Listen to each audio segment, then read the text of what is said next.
Bonjour et bienvenue sur la chaîne Grandeur Nature. Je vais vous présenter aujourd'hui la modification que j'ai apportée au Granite Gear Crown 2. Donc c'est un sac à dos 60 litres avec lequel j'avais un ou deux petits soucis personnels de confort, de besoin de changement. Et ça concerne la première chose, la ceinture en fait ventrale.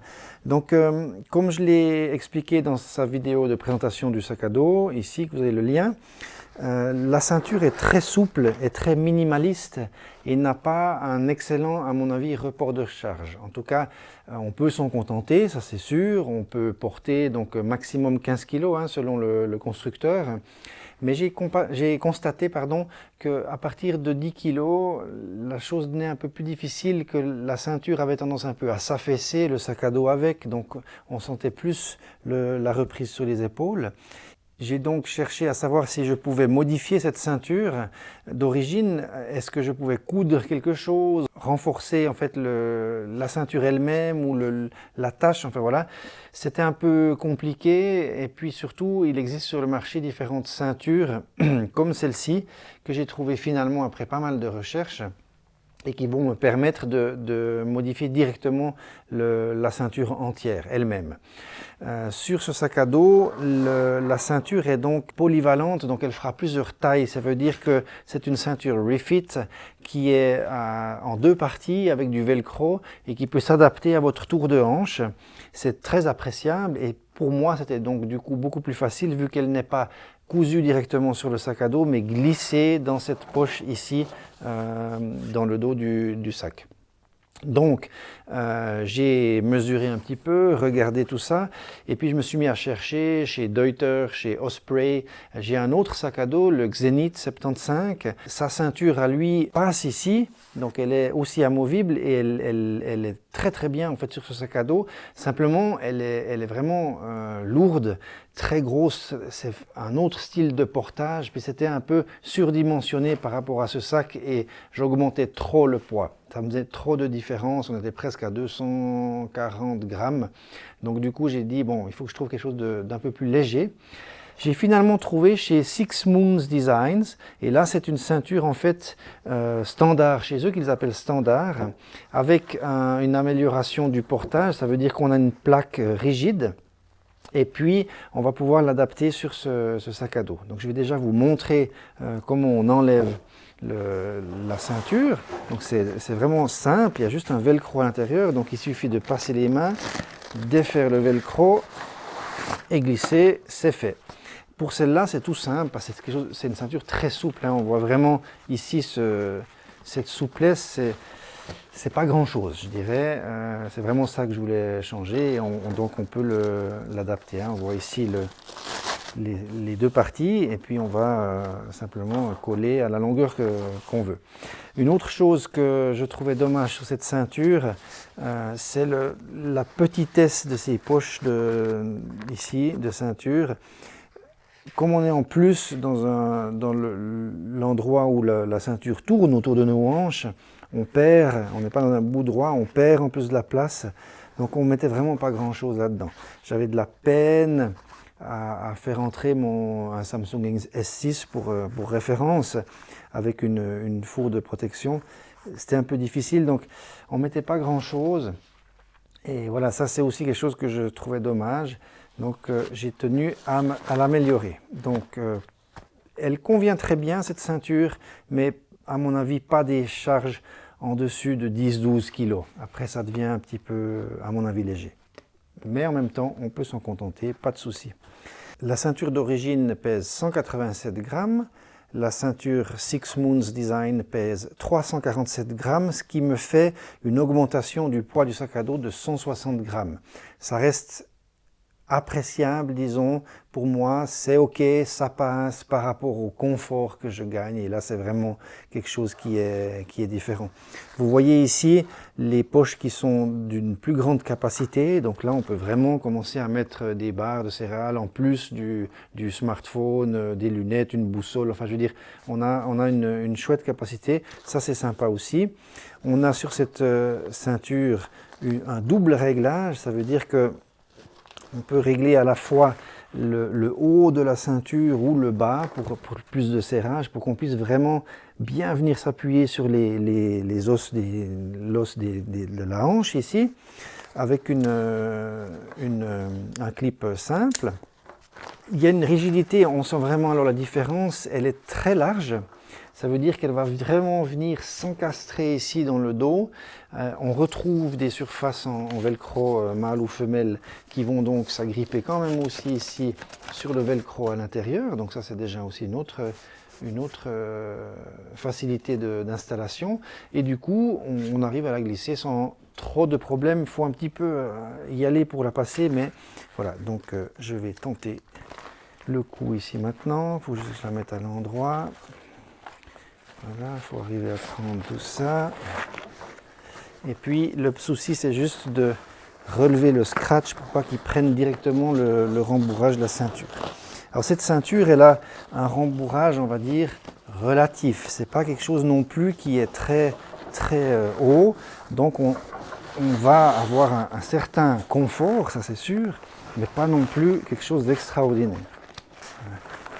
Il ne faut pas donc comparer ça avec par exemple des conforts comme chez Deuter ou chez Osprey, où vraiment c'est des ceintures en plus qui réagissent à la chaleur du corps puis qui vont se calfeutrer sur nous.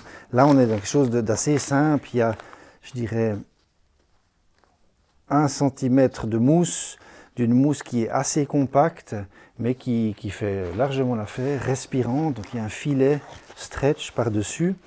Et je l'ai testé sur le terrain, c'est parfait. On va voir après le port. Donc on regarde juste qu'elle soit bien centrée.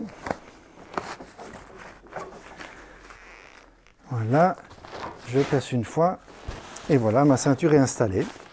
Donc ça c'est une très bonne, vraiment très bonne solution que j'ai trouvée. Je vais vous montrer maintenant le portage.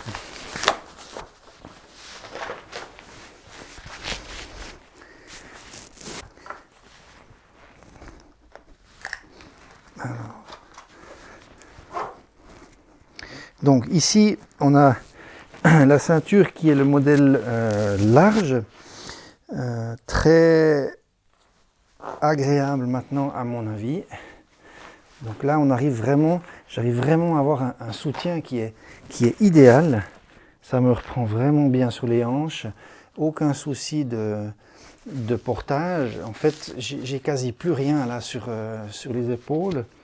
Le sac part un peu sur l'arrière, c'est normal, mais disons, j'ai plus de poids vraiment sur les épaules, donc je vais en reprendre quand même un peu, c'est sûr.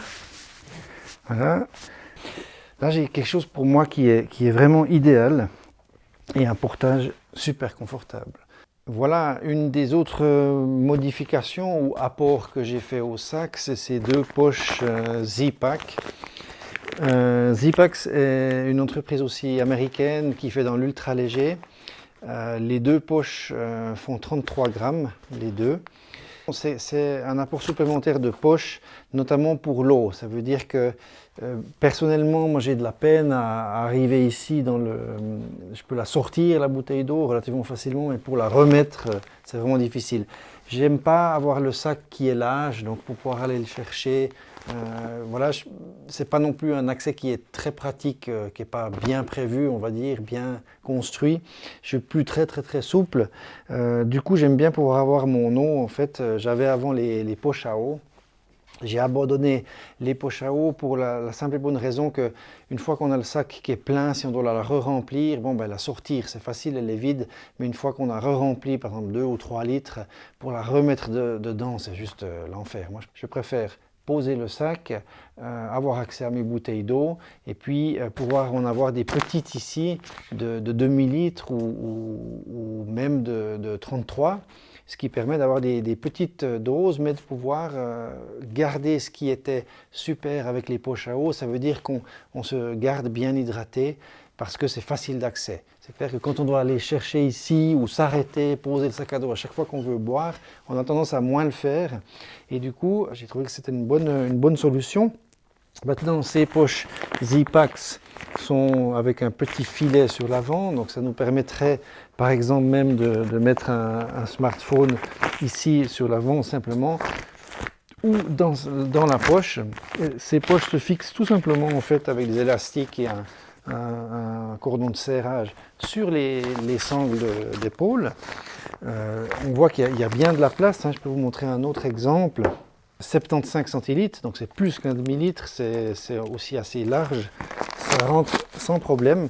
Alors c'est un peu volumineux, c'est clair, je le comprends. Maintenant, on n'est pas obligé d'avoir, ça fait 1,5 litre, hein, si j'en mets 2 pleines ici. Le but c'est d'avoir juste de l'eau un petit peu à portée pour de temps en temps dans la journée poser le sac et de toute façon faire une petite pause et puis re-remplir de nouveau par exemple 2 petites ou une simplement petite bouteille. Pour ma part, je prendrais des 33 par exemple, ça fait déjà plus d'un demi-litre, c'est déjà bien. On peut avoir le téléphone, bon, c'est clair que je peux aussi le mettre dans ces nouvelles poches ici, avec une possibilité encore de mettre mon poing en plus du smartphone, donc ça reste quelque chose d'assez confortable. Maintenant c'est clair, ici il faut bien jauger en fait ce qu'on met dedans, c'est pour ça que je dis que cette bouteille est peut-être un peu trop épaisse, parce qu'on a aussi le passage ici et puis qu'on ne veut pas être embêté. Maintenant on ne les sent pas, ces poids ici, mais c'est exactement comme s'ils étaient dans le sac à dos, simplement on est un peu plus sur l'avant, donc en même temps ça nous tire moins un peu vers l'arrière. Voilà. Donc une modification avec la ceinture, et moi je pars sans la poche supérieure, ce qui me laisse bien assez 60 litres avec une couverture anti-pluie que je peux mettre par-dessus, pas de souci. Voilà, j'espère que ça vous a plu et à tout bientôt.